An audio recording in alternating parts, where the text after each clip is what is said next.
नमस्कार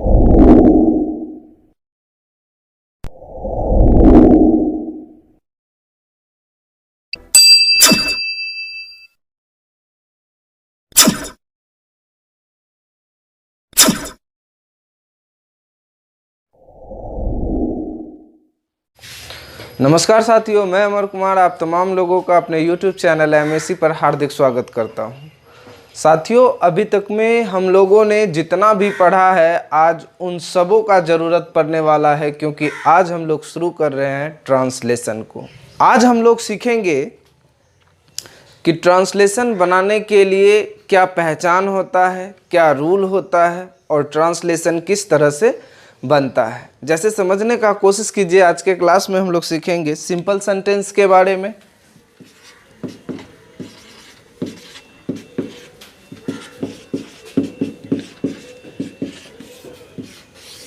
इस simple sentence के बारे में आज हम लोग चर्चा करेंगे। अब आप सोचेंगे कि ये सिंपल सेंटेंस और टेंस, इन दोनों में क्या फ़र्क है। इन तमाम फ़र्कों के विषय में आज हम लोग जानेंगे। आज हम लोग इसी सिंपल सेंटेंस के अंतर्गत पढ़ने वाले हैं सिंपल प्रेजेंट को।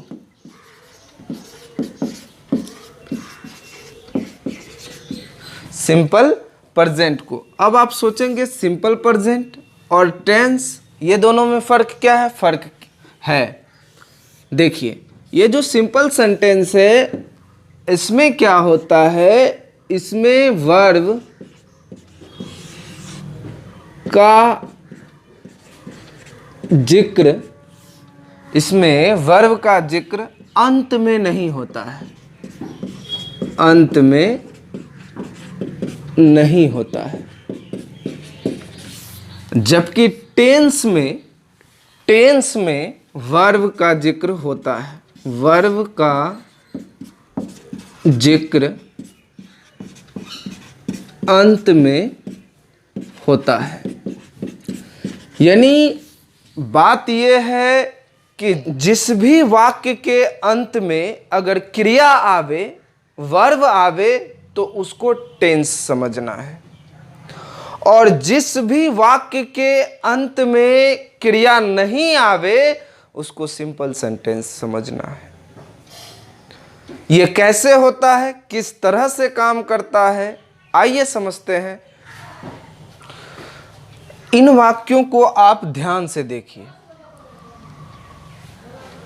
इन वाक्यों से आपको ये पता करना है कि इसमें से कौन सा सिंपल सेंटेंस है और कौन टेंस के अंतर्गत आवेगा। साथियों, पहला वाक्य लिखा है, आप लोग अपना काम करने के लिए तैयार हैं। वाक्य को समझने के लिए, इसको पहचानने के लिए मैंने आपको पिछले वीडियो में बता दिया है। आज हम वाक्य के अंत से चर्चा करेंगे। देखिए, यहाँ किसी भी वाक्य को बनाने के लिए आपको वाक्य के अंत में जाना है। अंत में देखिए क्या है, तैयार। तैयार क्या है? ये वर्ब है क्या? नहीं है। ये क्या है? एडजेक्टिव है। ये एडजेक्टिव है। अब देखिए, राजू कटिहार जाता है। जाता है यानी जाना, ये क्या है? वर्ब है। उसी तरह से हम लोग खुश हैं। खुश क्या है? एडजेक्टिव है। उसके पास एक कार है। ये देखिए, कार। कार क्या है? नाउन है।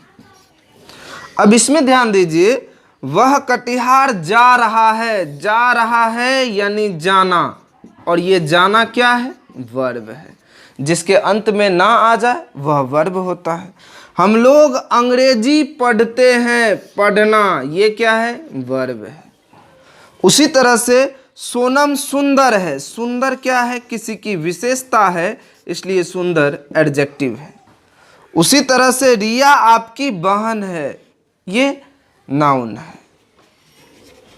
अब आप ध्यान दीजिए, हर एक वाक्य का अंत किससे हुआ है? इसका एडजेक्टिव से हुआ है, इसका वर्ब से हुआ है, इसका एडजेक्टिव से, इसका नाउन से, इसका वर्ब से, इसका वर्ब से, और इसका नाउन से, और इसका एडजेक्टिव से।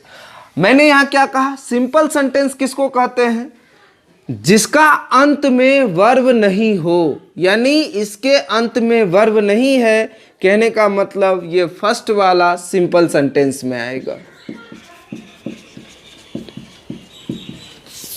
उसी तरह से अगर इसमें वर्ब है तो ई टेंस के अंतर्गत आवेगा।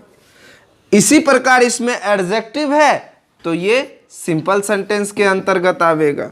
उसके पास एक कार है, इसका अंत वर्ब से नहीं हुआ है, इसका अंत नाउन से हुआ है, इसलिए ये क्या होगा, सिंपल सेंटेंस होगा। उसी तरह से वह कटिहार जा रहा है, इसका अंत वर्ब से हुआ है, इसको हम टेंस के अंतर्गत रखेंगे। इसी तरह से इसका भी अंत वर्ब से हुआ है, इसलिए हम इसको टेंस के अंतर्गत रखेंगे। सोनम सुंदर है, इसका अंत एडजेक्टिव से हुआ है, इसलिए हम इसको सिंपल सेंटेंस के अंतर्गत रखेंगे और इसको भी हम सिंपल सेंटेंस के अंतर्गत रखेंगे। यानी कहने का मतलब ये हुआ कि सिंपल सेंटेंस उसको कहते हैं जिसके अंत में वर्ब नहीं हो, और टेंस उसको कहते हैं जिसके अंत में वर्ब हो। अब हम लोग समझेंगे सिंपल सेंटेंस के प्रकार को। सिंपल सेंटेंस 3 प्रकार का होता है। एक होता है सिंपल प्रेजेंट, एक होता है सिंपल पास्ट और एक होता है सिंपल फ्यूचर।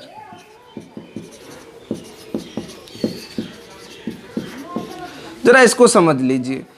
सिंपल प्रेजेंट को हम कैसे पहचानेंगे, याद रहे सिंपल प्रेजेंट और सिंपल प्रेजेंट टेंस, ये दोनों में अंतर है। सिंपल प्रेजेंट टेंस, ये दोनों में अंतर है। इस सिंपल प्रेजेंट हम उसको कहेंगे जिसके अंत में वर्ब नहीं हो, और सिंपल प्रेजेंट उसको कहेंगे अंत में वर्ब हो। इसका अंत में वर्ब होगा, क्योंकि टेंस का जहां बात होता है वहां अंत में वर्ब होना जरूरी है। तो आइए समझते हैं सिंपल प्रेजेंट किसको कहेंगे, अंत में वर्ब नहीं हो लेकिन इसका अंत होता है या हूं या हो से। जबकि सिंपल पास्ट का क्या होता है, अंत था या थे या थी से। जबकि सिंपल फ्यूचर का अंत किससे होता है, गा या गे या गी से। लेकिन याद रहे इसके पहले वर्ब नहीं होना चाहिए, अगर इसके पहले वर्ब होगा तो वो टेंस में चला जाएगा। अब इसको हम समझते हैं विस्तार से। सबसे पहले हम समझेंगे सिंपल सेंटेंस के अंतर्गत सिंपल प्रेजेंट को। क्लियर? तो आइए शुरू करते हैं।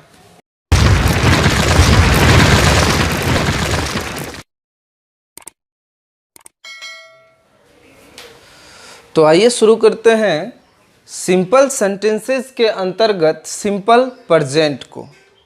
साथियों, सबसे पहले ये जानना जरूरी है कि सिंपल प्रेजेंट कहते किसको हैं, कैसे हजारों लाखों वाक्यों के बीच में हम पहचान लेंगे कि ये वाक्य जो है वो सिंपल प्रेजेंट का है। अगर हम वाक्य को पहचान लेते हैं तो वो वाक्य को बनाना बिल्कुल ही आसान हो जाएगा। देखिए सिंपल प्रेजेंट का पहचान क्या है। प्रेजेंट का मतलब होता है अंत में है या हूं या हो। समझिए, जिस हिंदी वाक्य के अंत में नाउन या एडजेक्टिव प्लस है या हूं या हो, वाक्य का अंत में, ये वाक्य है, जैसे एग्जाम्पल के तौर पर आप ध्यान दीजिए, ये वाक्य है और वाक्य के अंत में नाउन या एडजेक्टिव प्लस है या हूं या हो आना चाहिए। देखिए यहाँ पर खुश क्या है, एडजेक्टिव है, और इसका अंत कौन चीज से हुआ है से हुआ है, तो पहचान मिला, एडजेक्टिव प्लस है। उसी तरह से दूसरा में देखिए, तैयार क्या है, एडजेक्टिव है, और इसके अंत में क्या आया है।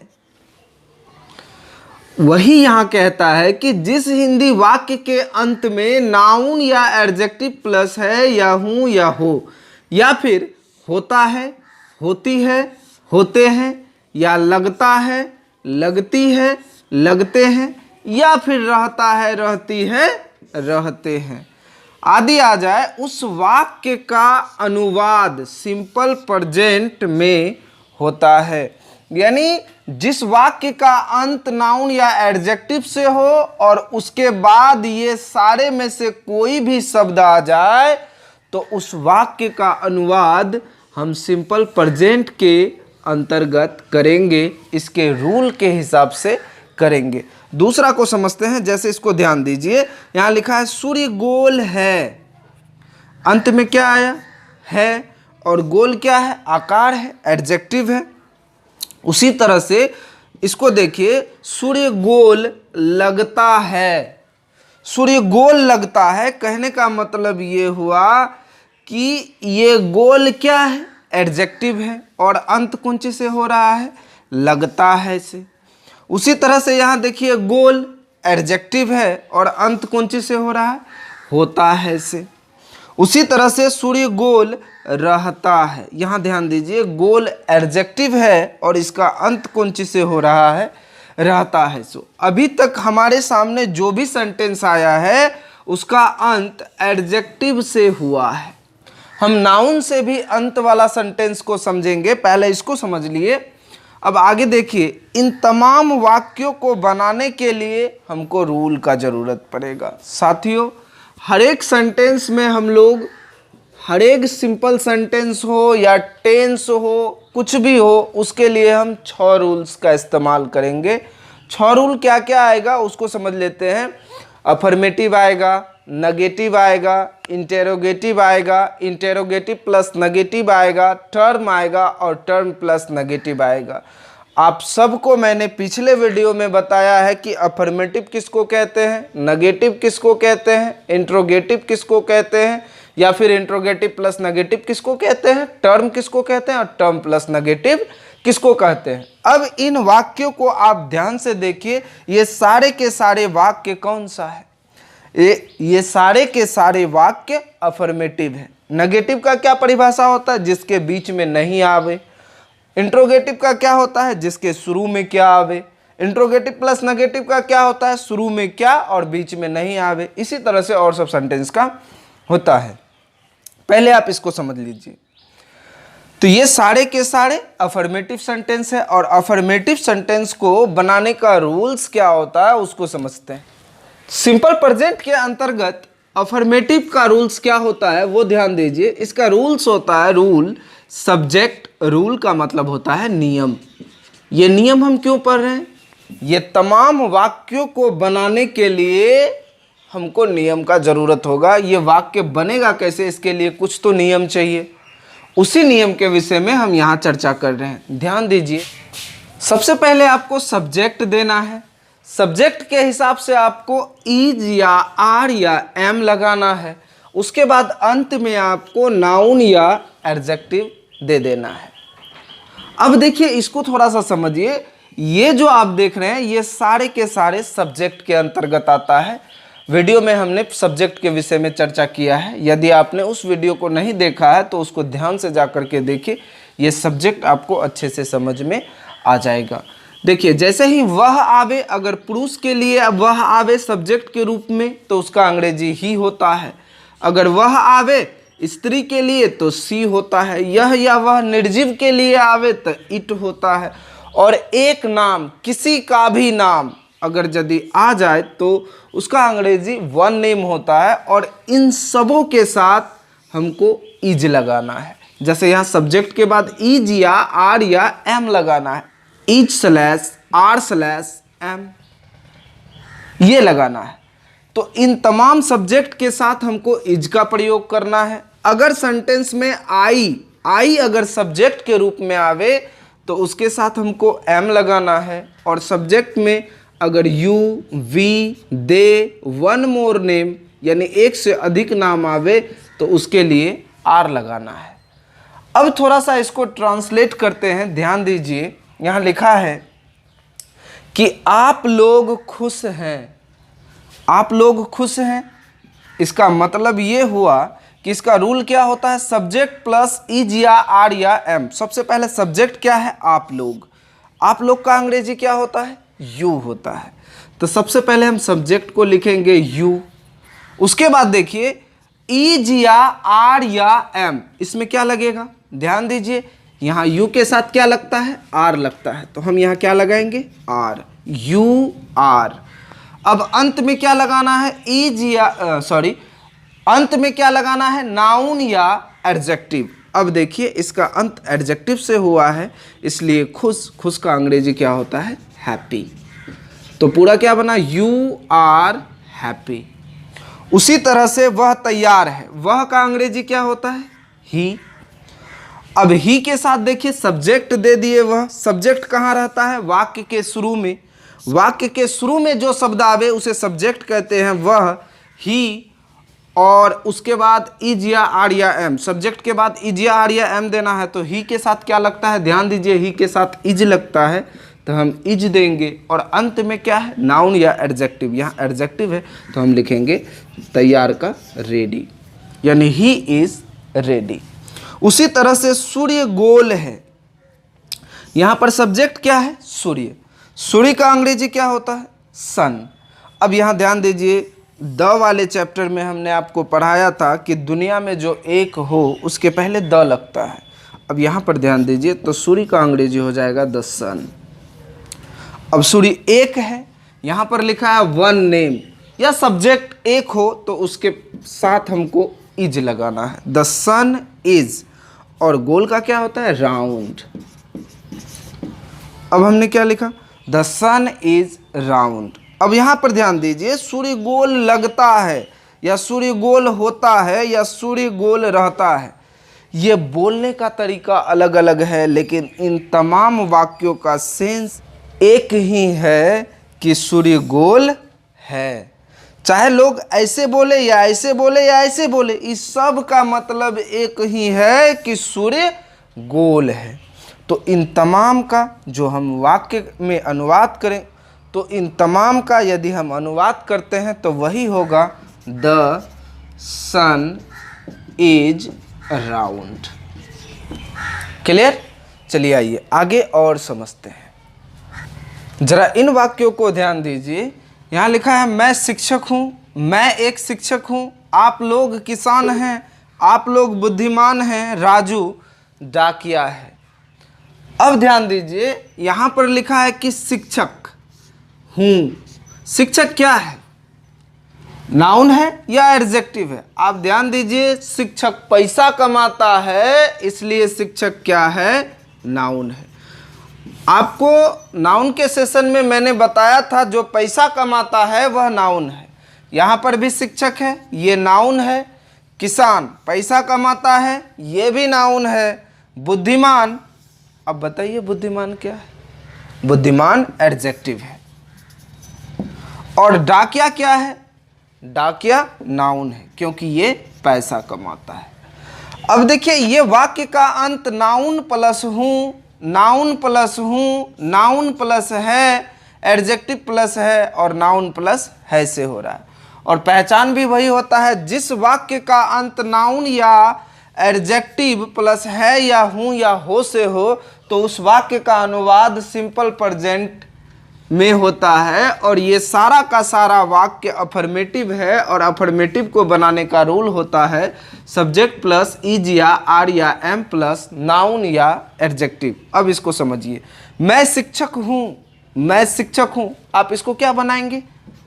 आई एम टीचर, ऐसा आप बनाएंगे? ये बिल्कुल गलत होगा। सही कैसे होगा? ध्यान दीजिए, जिस वाक्य का सब्जेक्ट सिंगुलर हो और वाक्य का अंत नाउन से हो, तो नाउन के पहले ए या एन लगाना अनिवार्य होता है। क्योंकि यहाँ पर जो है मैं अकेला है, सिंगुलर सब्जेक्ट है, और सिंगुलर सब्जेक्ट के साथ इसका वाक्य का अंत नाउन से हुआ है, इसलिए ये तभी सही होगा जब इसके पहले हम ए लगा देंगे। क्योंकि आदमी एक है तो शिक्षक भी एक होगा, इसको गिनना संभव है। अब आप कहेंगे कि यहाँ पर जैसे कि वह तैयार है, वह तो एक है, फिर ई रेडी के पहले ए क्यों नहीं लगा? तो साथियों इसलिए ए नहीं लगा क्योंकि ये तैयार एडजेक्टिव है और एडजेक्टिव के पहले कभी भी ए या एन का प्रयोग नहीं होता है, लेकिन नाउन के पहले ए या एन का प्रयोग होता है। इसी कारण से यहाँ पर हम ए लगाएंगे, तब ये सही होगा। चाहे यहाँ एक दिया रहे अथवा नहीं रहे, हमको ए या एन का प्रयोग करना होता है। उसी तरह से इसको देखिए, मैं एक शिक्षक हूँ, यहाँ स्पष्ट लिख दिया गया है। आप इसको क्या बनाएंगे? I am a teacher. अब यहाँ पर ध्यान दीजिए, आप लोग किसान हैं, आप लोग का अंग्रेजी क्या होगा? यू। आप लोग का अंग्रेजी क्या होगा? यू। अब यू के साथ इज की, आर की, एम, ध्यान दीजिए तो यहाँ यू के साथ क्या लगेगा? Are, you are. अब किसान का क्या होता है? फार्मर। अगर आप ऐसा लिख देते हैं तो आप समझेंगे ये सही है। जी नहीं, ये बिल्कुल गलत है। सही कैसे होगा? ध्यान दीजिए, आप लोग यदि सब्जेक्ट प्लूरल हो और वाक्य का अंत नाउन से हो, यदि आप इसको नोट करना चाहते हैं कॉपी में तो कर लें। यदि सब्जेक्ट प्लूरल हो और वाक्य का अंत नाउन से हो तो नाउन में एस या ई एस या आई ई एस लगाना अनिवार्य होता है। तो यहाँ पर क्या हो जाएगा? फार्मर्स। तब ये सही होगा। हम आगे चर्चा करेंगे कहाँ एस लगता है, कहाँ ई एस लगता है और कहाँ आई ई एस लगता है। नाउन में कहाँ पर एस, कहाँ पर ई एस और कहाँ पर आई ई एस लगता है, इसका चर्चा हम आगे करेंगे। फिलहाल आप इसको समझने का कोशिश कीजिए। आइए समझते हैं इसको। आप लोग बुद्धिमान हैं, आप लोग का अंग्रेजी क्या होता है? यू। यू के साथ क्या लगेगा? आर। और बुद्धिमान का क्या होता है? वाइस। अब आप कहेंगे कि यहाँ पर आप लोग था तो इसके अंत में एस लगा, फिर यहाँ वाइज में एस क्यों नहीं लगा? सवाल तो होगा।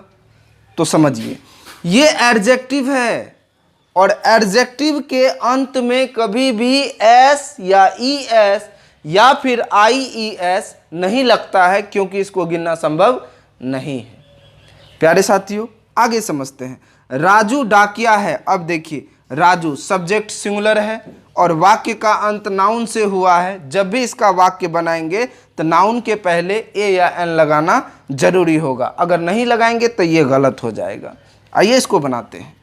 राजू इज, डाकिया का क्या होता है? पोस्टमैन। तो यहाँ क्या लिखेंगे? अ पोस्टमैन। क्लियर है? उम्मीद है आपको समझ में आ रहा होगा और हम इससे अब आगे चर्चा करेंगे इससे बड़ा बड़ा सेंटेंस पर। यदि आप इसका एक स्क्रीनशॉट लेना चाहते हैं तो ले लें।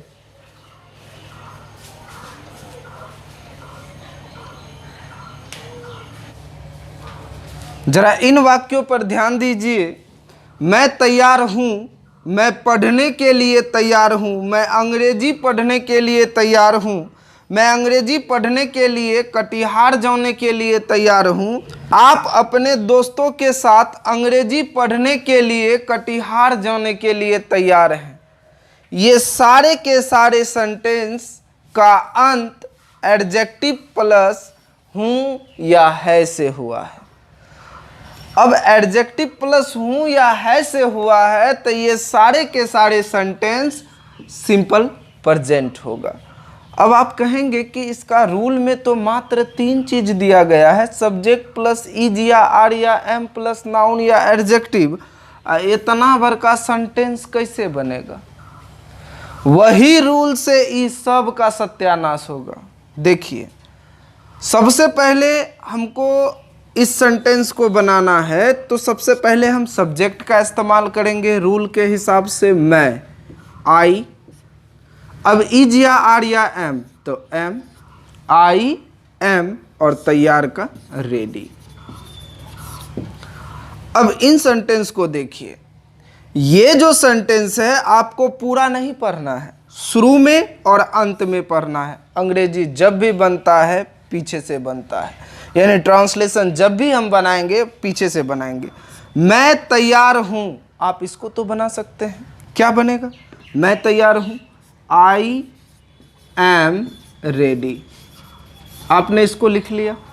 अब आप क्या कीजिए, पीछे से उल्टा दीजिए। तैयार को आपने लिख लिया है, पीछे से आते हैं के लिए। के लिए का अंग्रेजी क्या होता है? ये के लिए वर्ब के बाद आया है, यानी वर्ब के बगल में अगर के लिए आवे तो उसका अंग्रेजी टू होता है, टू। और पढ़ना का रीड। अब आप कहेंगे कि सर जिसमें वर्ब आता है वो तो टेंस है, फिर ये सिंपल सेंटेंस कैसे हुआ?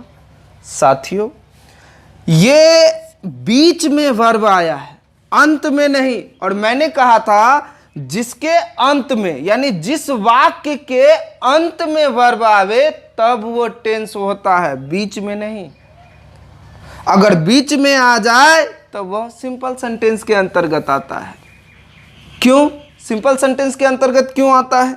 क्योंकि इसका अंत जो है एडजेक्टिव से हुआ है, और अंत एडजेक्टिव से हुआ है, ऊपर से यहाँ हूँ लगा है, इसलिए यह प्रेजेंट के अंतर्गत आवेगा। है या हूँ या हो आया तो प्रेजेंट के अंतर्गत आवेगा। सिंपल इसलिए हुआ क्योंकि इसका अंत एडजेक्टिव से हुआ है, या फिर नाउन से होगा, उससे कोई दिक्कत नहीं है। चलिए आगे समझते हैं।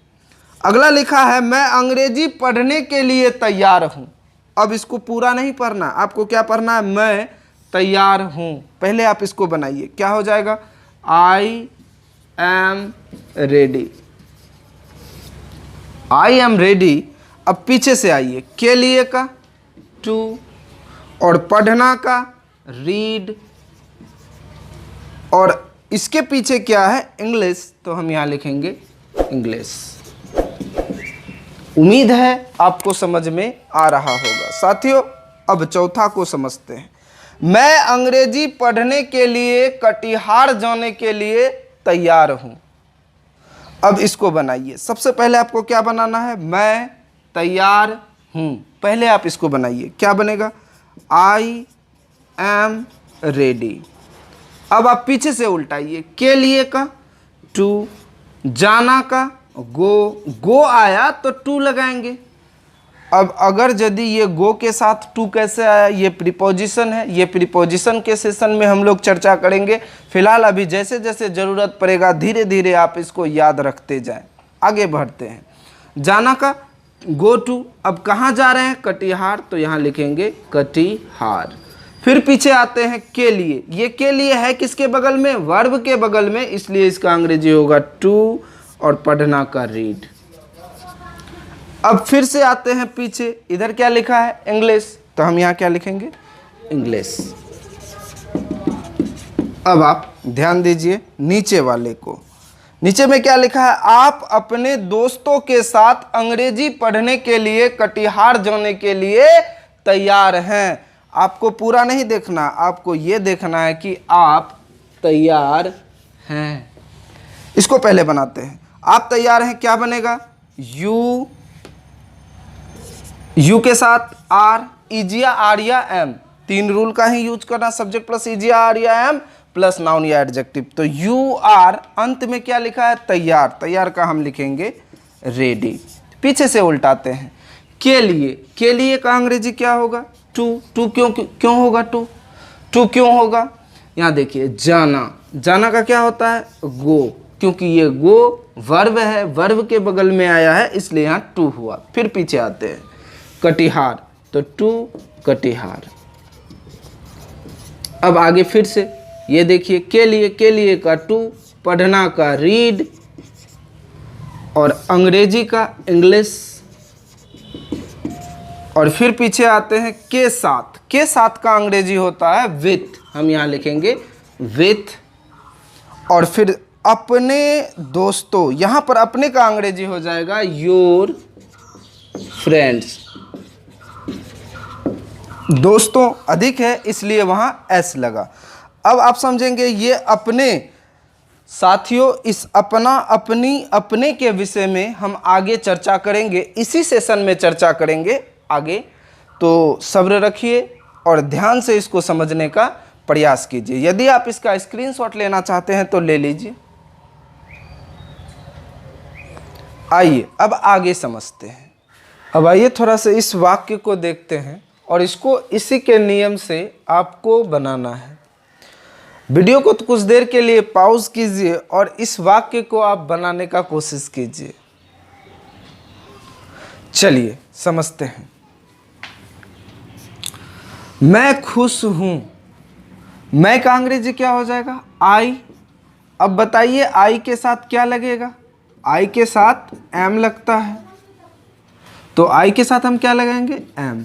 I am. अब देखिए लास्ट में नाउन या एडजेक्टिव, यहाँ खुश है तो एडजेक्टिव है, तो यहाँ खुश का अंग्रेजी लिखेंगे हैप्पी। उसी तरह से इसको देखिए, वह आपसे मिलकर खुश होती है। यहाँ पर वह क्या है? लड़की है, इसलिए वह का अंग्रेजी क्या हो जाएगा? सी। अब बताइए इज या आर या एम, तो सी के साथ क्या लगेगा? इज। अब इतना बड़ा को नहीं देखना, आपको अंत देखना है। खुश होती है। अब देखिए खुश क्या है? एडजेक्टिव है, और अंत में एडजेक्टिव प्लस होती है। पहचान मिल रहा है, इसलिए सी इज खुश का लिखेंगे हैप्पी। अब यहाँ ध्यान दीजिए, मिलकर, मिलकर यानी मिलना, मिलना वर्ब है, इसलिए इसका अंग्रेजी हो जाएगा टू मीट, और अंत में आया आपसे, आपसे का यू। पूरा क्या बना? She is happy to meet you. उसी तरह से आपका भाई आपके साथ पटना में खुश है। पूरा को नहीं देखना। ये देखिए सब्जेक्ट क्या है? आपका भाई, एक आदमी है, खुश है। अब आपका भाई का अंग्रेजी क्या हो जाएगा? Your brother. अब यहां पर देखिए इज या आर या एम लगाने में कहीं पर भी हम योर ब्रदर नहीं लिखे हैं, लेकिन आपको इसको यह समझना है कि योर ब्रदर यानी यहाँ एक आदमी है, वन नेम या फिर वन सब्जेक्ट, तो इसके साथ आपको इज लगाना है, इसलिए यहाँ क्या होगा? इज। योर ब्रदर इज खुश है, तो यहाँ क्या हो जाएगा? Happy. Your brother is happy. अब देखिए पटना में, ये जगह का नाम है, किसी भी जगह का नाम को अंत में लिखना चाहिए, इससे सेंटेंस की सुंदरता बनी रहती है। इसको छोड़ देते हैं, आगे बढ़ते हैं। आपके साथ, के साथ इसका अंग्रेजी लिखेंगे विथ, और आपके का अंग्रेजी लिखेंगे यू, विद यू। अब लास्ट में हम लिख लेते हैं इस जगह को, इन पटना। क्लियर? देखिए जब भी कोई बड़े जगह का जिक्र हो तो वहां पर हम इन लगाएंगे, और उसी बड़े जगह के अंतर्गत अगर छोटा जगह का जिक्र हो तो एट लगाएंगे। जैसे समझने का प्रयास कीजिए, जैसे कोई व्यक्ति बोलता है मैं कटिहार में हफलागंज में, तो यहाँ पर कटिहार बड़ा हो गया, तो इन कटिहार एट हफलागंज। इसी तरह से इसका हम प्रयोग धीरे धीरे बारी बारी से समझते चलेंगे। आगे बढ़ते हैं। हम लोग अंग्रेजी पढ़कर खुश हैं। खुश एडजेक्टिव है, हैं। आइए इसको बनाते हैं। हम लोग का अंग्रेजी वी के साथ इज या आर या एम, तो आर लगेगा, वी आर, और खुश का हैप्पी। अब देखिए पढ़कर वर्ब है, पढ़ना वर्ब है, तो इसके पहले हम टू लगाएंगे, टू रीड, और अंत में इसके पीछे आते हैं तो इंग्लिश। तो क्या बना? We are happy to read English. आगे समझते हैं। मैं और आप दोस्त हैं।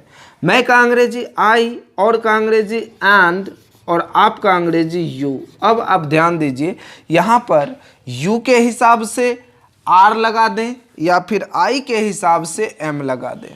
क्या लगाएं? साथियों इसको समझने का कोशिश कीजिए। मैं और आप, यहाँ एक से अधिक आदमी हो गया, इसलिए हम लगाएंगे आर। तो आई एंड यू आर, और दोस्त फ्रेंड्स, क्योंकि यहां पर दो दोस्त हुआ, एक से अधिक हुआ, इसलिए यहां लिखे हम फ्रेंड्स। क्लियर? अब जिस तरह से हमने आपको कहा सिंपल प्रेजेंट में 6 रूल होता है, अफर्मेटिव को हम लोग पढ़ चुके हैं। आगे हम लोग चर्चा करेंगे नेगेटिव के विषय में। तो नेगेटिव सेंटेंस कहते किसको हैं, और उसका रूल क्या होता है, और वो बनता कैसे है, इसके विषय में हम आगे चर्चा करते हैं। चलिए तो आइए समझते हैं नेगेटिव सेंटेंस को सिंपल प्रेजेंट के अंतर्गत, सिंपल प्रेजेंट के अंतर्गत नेगेटिव सेंटेंस किसको कहते हैं, पहले ये जान लीजिए। जिस वाक्य के बीच में नहीं आ जाए उसको नेगेटिव सेंटेंस कहते हैं, ये आपने पहले पढ़ा है। लेकिन यहाँ पर हमको ये जानना है कि सिंपल प्रेजेंट का नेगेटिव सेंटेंस किसको कहते हैं। तो इसको समझने का कोशिश कीजिए। ये इस प्रकार होता है कि जिस वाक्य के बीच में नहीं आ जाए और वाक्य का अंत नाउन या एडजेक्टिव प्लस है या हूँ या हो या फिर होता है होती है, ये सब आ जाएगा। यानी वाक्य के बीच में नहीं आना चाहिए। ध्यान दीजिए, वाक्य के बीच में नहीं आया है और इसका अंत कौन सी से हो रहा है से हो रहा है। लेकिन इससे पहले क्या है, अभियंता। अभियंता क्या है, नाउन है, पैसा कमाता है। तो वाक्य का अंत नाउन या एडजेक्टिव से होना चाहिए और इसी के बीच में नहीं आ जाए तो इस सेंटेंस को क्या कहेंगे, तो इस सेंटेंस को कहेंगे सिंपल प्रेजेंट का नेगेटिव सेंटेंस। साथियों, इसको बनाने का रूल क्या होता है, सब्जेक्ट प्लस इज या आर या am plus not plus noun या एडजेक्टिव। ये अफर्मेटिव रूल से ही बनता है। अफर्मेटिव रूल में होता है सब्जेक्ट प्लस इज या आर या एम प्लस नाउन या एडजेक्टिव। जब नेगेटिव की बात होती है तो इसके तीसरे स्थान पर हमको नॉट लगाना होता है। बाकी बात ये तो आप पढ़ ही चुके हैं, आई के साथ एम लगता है, ही सी इट वन नेम जहां आ जाए उसके साथ इज लगता है, और सब्जेक्ट के रूप में you we they one more name आ जाए तो उसके साथ आर लगता है। आइए अब इसको थोड़ा सा बनाने का प्रयास करते हैं। देखिए, वह अभियंता नहीं है। सबसे पहले रूल के हिसाब से आते हैं तो सब्जेक्ट, सब्जेक्ट वह है, वह का अंग्रेजी ही होगा। अब ही के साथ इज लगेगा, इज या आर या एम में क्या लगेगा, ही के साथ इज, तो यहाँ इज देंगे। इसमें नहीं आया है यानी तीसरा स्थान पर नॉट है तो हम यहाँ नॉट लगाएंगे। उसके बाद अभियंता, ये पैसा कमाता है, नाउन है, तो इसके पहले ए या एन का प्रयोग होगा क्योंकि सब्जेक्ट एक है, तो इसलिए यहाँ लिखेंगे एन इंजीनियर। उसी तरह से आप लोग बुद्धिमान नहीं हैं, आप लोग का अंग्रेजी हो जाएगा यू। अब यू के साथ इज या आर या एम, तो यहाँ क्या लगेगा, आर। नॉट लगा है, नहीं आया है तो नेगेटिव हुआ, तो तीसरा स्थान पर नॉट। और बुद्धिमान का वाइज, इसमें एस या एस नहीं लगेगा क्योंकि बुद्धिमान एडजेक्टिव है, भले सब्जेक्ट प्लूरल हो, इससे कोई मतलब नहीं है।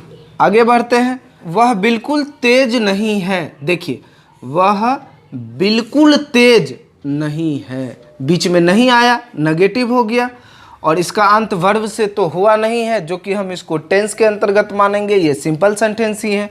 इसके अंतर्गत है आया है, अंत में है आया है तो ये सिंपल प्रेजेंट हुआ। इसका रूल होता है सब्जेक्ट इज या आर या एम, नॉट नाउन या एडजेक्टिव। अब इसको बनाते हैं। वह का अंग्रेजी ही, इज या आर या एम तो इज, उसके बाद नहीं का दे देते हैं नॉट, और बिल्कुल तेज क्वाइट। बिल्कुल का अंग्रेजी क्वाइट होता है और तेज का इंटेलिजेंट।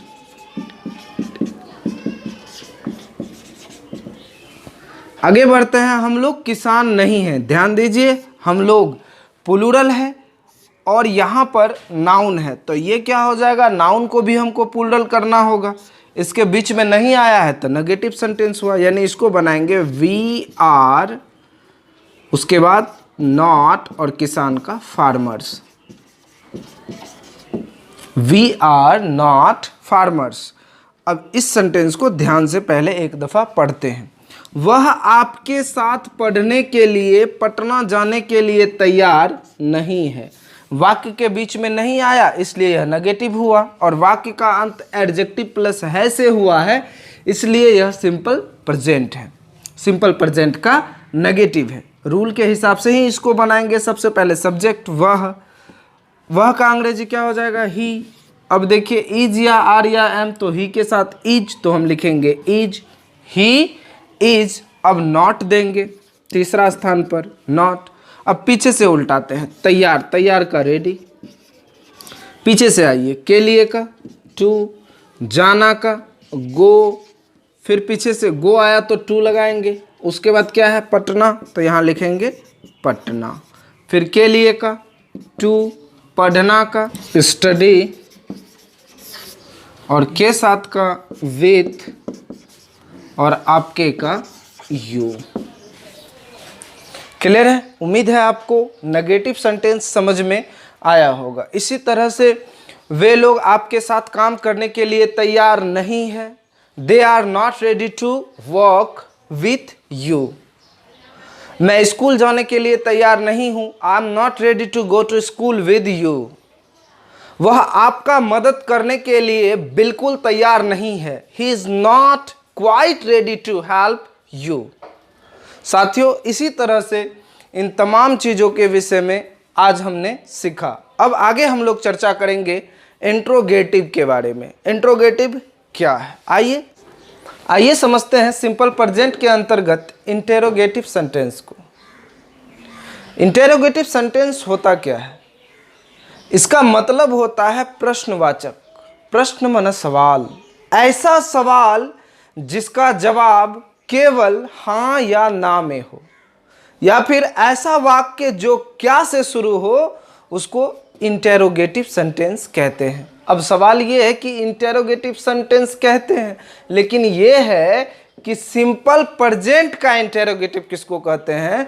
तो जो वाक्य क्या से शुरू हो और उसी वाक्य का अंत नाउन या एडजेक्टिव प्लस है या हूं या हो या इन तमाम शब्दों में से किसी एक से हो, तो उस वाक्य को सिंपल प्रेजेंट का इंटेरोगेटिव सेंटेंस कहते हैं।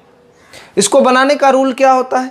इज या आर या एम शुरू में लगाना है, उसके बाद सब्जेक्ट लगाना है, उसके बाद नाउन या एडजेक्टिव लगाना है और अंत में क्वेश्चन मार्क देना है।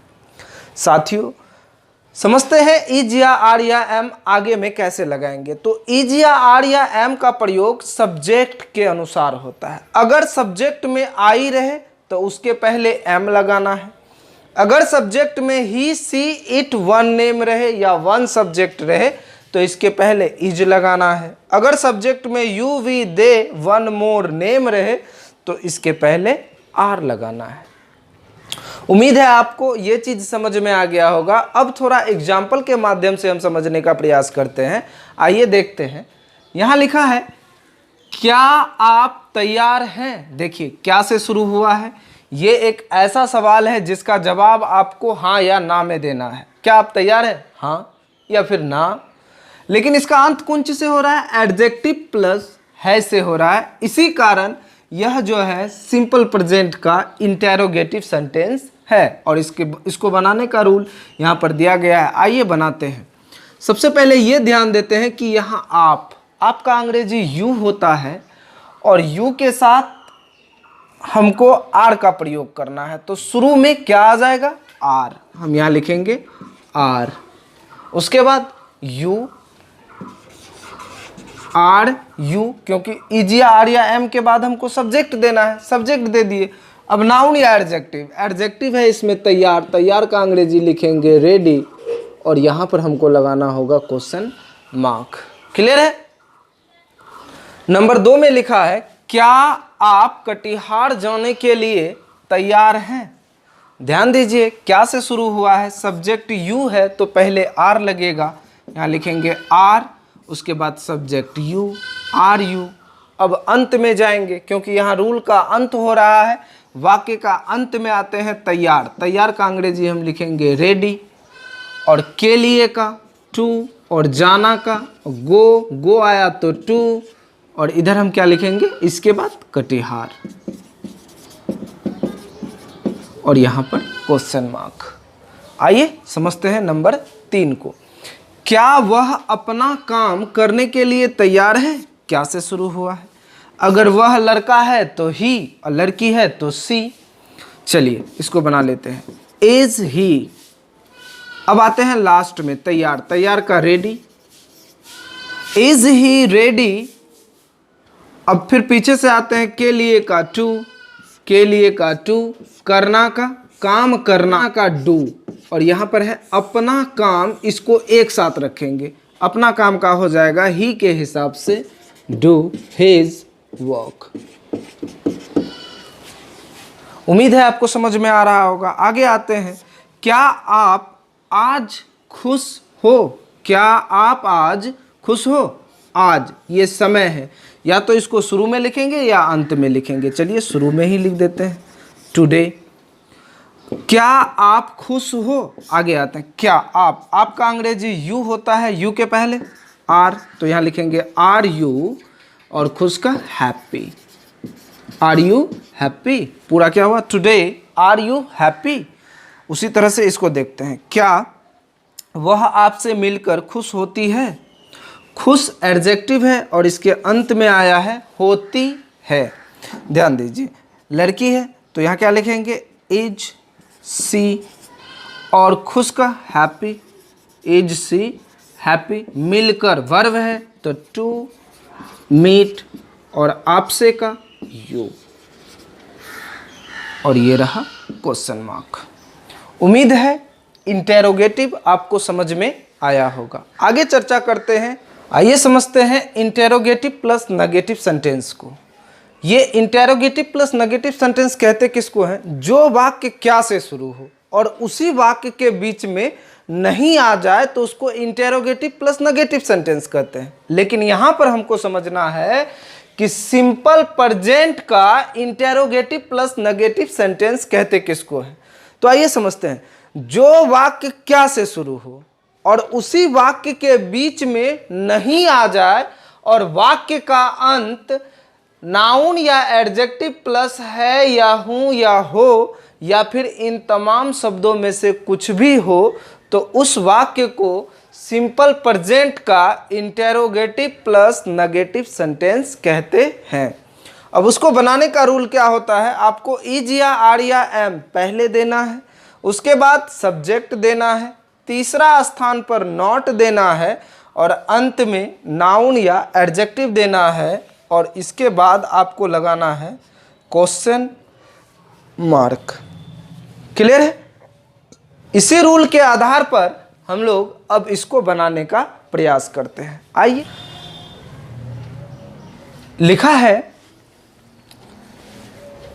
आइए समझते हैं, क्या आप किसान नहीं हैं? ध्यान दीजिए, वाक्य क्या से शुरू हुआ है और इसी के बीच में नहीं आया है, और अंत नाउन या एडजेक्टिव से होना चाहिए। तो यहाँ किसान नाउन है और अंत में है आया है।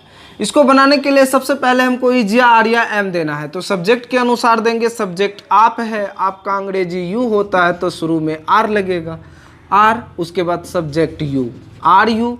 उसके बाद देखिए सब्जेक्ट के बाद नॉट लगाना है तो हम यहाँ देंगे नॉट। उसके बाद किसान, देखिए किसान पैसा कमाता है, सब्जेक्ट एक है तो अ फार्मर। तो पूरा क्या बना?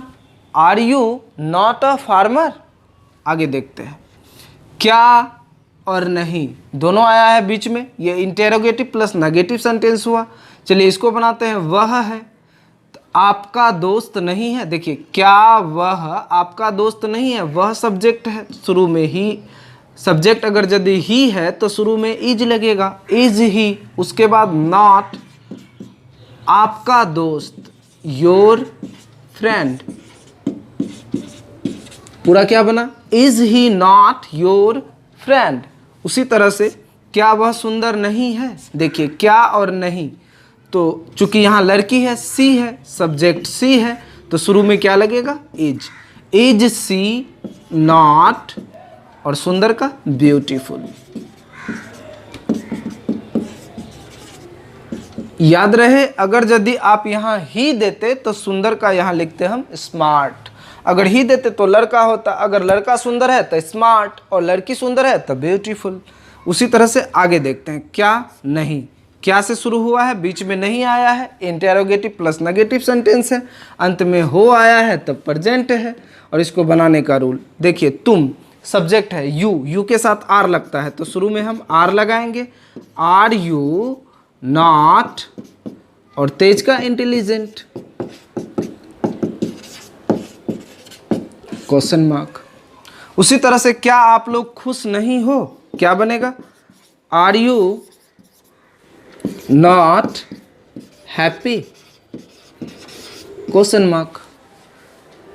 इसी तरह से आगे हम लोग चर्चा करेंगे। उम्मीद है ये सारे चीज आपको समझ में आ रहा होगा। आइए आगे समझते हैं। आइए समझते हैं टर्म सेंटेंस को। टर्म सेंटेंस को ही WH क्वेश्चन वाला वाक्य भी कहते हैं। इसके विषय में हमने सेंटेंस के वीडियो में पूरा बताया है, फिलहाल इसको समझ लेते हैं। टर्म सेंटेंस कहते किसको हैं? जिस वाक्य के बीच में क्या, कब, कैसे, कहाँ, क्यों ये सब आ जाता है और वाक्य का अंत अगर यदि नाउन या एडजेक्टिव प्लस है या हूँ या हो से हो तो उस वाक्य को सिंपल प्रेजेंट का टर्म सेंटेंस वाला वाक्य कहते हैं। अब इसको बनाने का नियम देखिए क्या होता है। सबसे पहले आपको देना है W या H क्वेश्चन, उसके बाद इज या आर या एम, उसके बाद सब्जेक्ट, उसके बाद नाउन या एडजेक्टिव, उसके बाद क्वेश्चन मार्क। साथियों WH क्वेश्चन के विषय में मैंने पहले ही चर्चा कर लिया है, फिलहाल संक्षेप में इसको समझ लीजिए। ऐसा सवाल जो W या H से शुरू हो, ये सारे के सारे जो देख रहे हैं आप ये सवाल है और ये सब सवाल W या H से शुरू हुआ है। इस तरह के सवाल को WH क्वेश्चन कहा जाता है, जो कि मैंने सेंटेंस वाला वीडियो में बताया है। यदि आपको इसमें प्रॉब्लम है तो आप उस वीडियो को जाकर के पूरा देखें तो आपका ये समस्या दूर हो जाएगा। आइए समझते हैं इज या आर या एम के बारे में। इसमें भी इज या आर या एम का प्रयोग सब्जेक्ट के अनुसार होगा। अगर सब्जेक्ट में आई रहे तो उसके पहले एम लगाना है, और ये सब रहे तो इज लगाना है, और ये सब रहे तो आर लगाना है। आइए समझते हैं इसको एग्जाम्पल के माध्यम से। जैसे लिखा है वह एक शिक्षक कैसे है। ध्यान दीजिए वाक्य के बीच में कैसे आया, कैसे आया ये सब आ जाता है वाक्य के बीच में, तो ये कहलाता है WH क्वेश्चन वाला वाक्य या फिर टर्म सेंटेंस। तो सबसे पहले ऐसे वाक्यों में इसी को आगे लिखना होता है, क्योंकि यहाँ लिखा है WH क्वेश्चन। इसमें WH क्वेश्चन क्या है? कैसे है, इसमें कब है, इसमें क्यों है, इसमें कैसे है, यहाँ पर कैसे है। अगर वाक्य में ये सब चीज आवे तो सबसे पहले इसको आगे कर लेना है।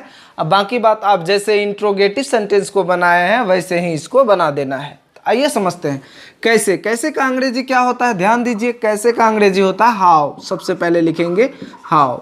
अब देखिए इज या आर या एम, तो ये लगेगा सब्जेक्ट के अनुसार। सब्जेक्ट वह है तो यहाँ लगेगा इज, तो how is he, subject they दिए ही, क्योंकि इज या आर या एम के बाद सब्जेक्ट देना था, सब्जेक्ट दे दिए।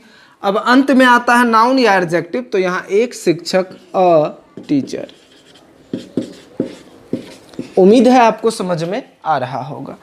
आप तेज कब हो, आप तेज कब हो, कब का अंग्रेजी पहले लिखना होगा क्योंकि ये WH क्वेश्चन है। अब इज या आर या एम लगाइए, आप है तो आर लगेगा, सब्जेक्ट यू हो गया, और तेज का इंटेलिजेंट।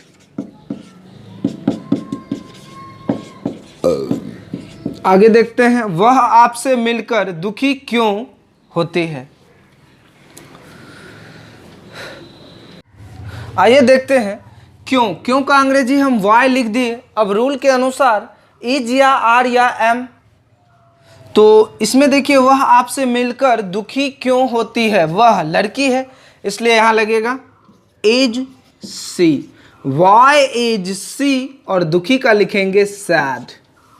अब देखिए दुखी का हो गया मिलकर, मिलकर का टू और मिलना का मीट, टू मीट, और आपसे का यू। आगे समझते हैं हम लोग अभियंता कैसे हैं। कैसे का सबसे पहले लिख लेते हैं हाउ। इज या आर या एम में यहाँ लगेगा आर क्योंकि सब्जेक्ट वी है, और अंत में बचा अभियंता, यानी हम लोग अधिक हैं तो अभियंता भी अधिक होगा, इंजीनियर्स। उम्मीद है समझ में आ रहा होगा। आगे देखते हैं काजल एक नर्स कैसे है। देखिए कैसे, कैसे का अंग्रेजी पहले लिख लेते हैं हाउ। अब काजल एक आदमी है तो इज, और काजल का लिख लेते हैं काजल। हाउ इज काजल एक nurse, a nurse. How is Kajal a nurse. Sorry. उम्मीद है आपको टर्म सेंटेंस समझ में आया होगा। आगे चर्चा करते हैं। और ये अब जो हम समझने वाले हैं ये सिंपल प्रेजेंट का ये लास्ट वाक्य है जिसको कहते हैं टर्म प्लस नेगेटिव सेंटेंस या फिर WH question plus negative sentence. यानी इसको समझने से पहले ये समझ लीजिए कि ये होता क्या है। देखिए, जिस वाक्य के बीच में क्या, कब, कैसे, कहाँ, क्यों आदि आ जाए और उसी वाक्य के बीच में नहीं आ जाए और वाक्य का अंत नाउन या एडजेक्टिव प्लस है या हूं या हो से हो, तो उस वाक्य को टर्म प्लस नेगेटिव सेंटेंस का वाक्य कहते हैं, वो भी सिंपल प्रेजेंट वाला वाक्य। इसको बनाने से पहले इसके रूल के विषय में जान लेते हैं। रूल होता है WH क्वेश्चन प्लस इज या आर या एम, उसके बाद आपको लगाना है सब्जेक्ट, उसके बाद आपको लगाना है नॉट, क्योंकि इसमें नहीं आया है। यही एक सेंटेंस है जिसमें नॉट चौथा स्थान पर आता है, बाकी बात सब में तीसरा स्थान पर आता है। तो नॉट प्लस नाउन या एडजेक्टिव। तो WH क्वेश्चन के विषय में आप पहले ही जान चुके हैं। अब ये जान लीजिए आई के साथ एम लगाना है, ये सारे सब्जेक्ट के पहले आपको इज लगाना है और ये सारे सब्जेक्ट के पहले आपको आर लगाना है। आइए समझते हैं इसको एग्जाम्पल के माध्यम से। लिखा है वह पागल कैसे नहीं है। ध्यान दीजिए, वाक्य के बीच में कैसे आया है और इसी के बीच में नहीं आया है, इसी कारण से ये हुआ WH क्वेश्चन प्लस नेगेटिव वाला वाक्य या टर्म प्लस नेगेटिव वाला वाक्य। तो कैसे का अंग्रेजी सबसे पहले लिख लेते हैं हाउ। अब इज या आर या एम, तो ही है तो इज लगाना है, सब्जेक्ट ही दे दिए। उसके बाद हमको लिखना है नॉट क्योंकि नहीं है, और पागल का देना है मैड। यानी कुल मिलाकर के हो गया how is he not mad. उसी तरह से हम लोग किसान क्यों नहीं है, क्यों का अंग्रेजी लिखेंगे वाई। अब दीजिए इज या आर या एम, तो यहाँ लगेगा आर क्योंकि सब्जेक्ट वी है। उसके बाद आप नॉट लगा दीजिए और किसान का फार्मर्स हो जाएगा क्योंकि यहाँ सब्जेक्ट प्लूरल है। आगे समझते हैं, आप अपने पिता के साथ बाजार जाने के लिए तैयार क्यों नहीं हैं। देखिए क्यों आया है बीच में, तो पहले क्यों का अंग्रेजी लिख लेते हैं वाई। अब देखिए आप है तो आर, सब्जेक्ट हो गया यू, उसके बाद नॉट। पीछे से उल्टाते हैं, तैयार का रेडी, के लिए का टू, जाना का गो टू। उसके बाद यहाँ ध्यान दीजिए कहाँ जा रहा है, तो बाजार जा रहा है तो टू मार्केट। अब आगे देखते हैं के साथ का विथ, और यहाँ पर अपने पिता, आपके बगल में अपने आया है इसलिए यहाँ पर होगा योर और पिताजी का फादर। उम्मीद है आपको समझ में आ रहा होगा। आगे देखते हैं संजय आपका दोस्त कैसे नहीं है। सबसे पहले कैसे का लिख देते हैं हाउ। संजय है तो इज लगेगा, सब्जेक्ट हो गया संजय, उसके बाद नॉट लगा देते हैं और दोस्त, आपका दोस्त, तो यहाँ लिखेंगे your. How is Sanjay not आपका दोस्त, योर फ्रेंड। उम्मीद है आपको समझ में आ रहा होगा। एक कंफ्यूजन वाली बात है जो आपको कंफ्यूज कर देगा, उसको समझ लीजिए। जैसे कहीं पर लिखा है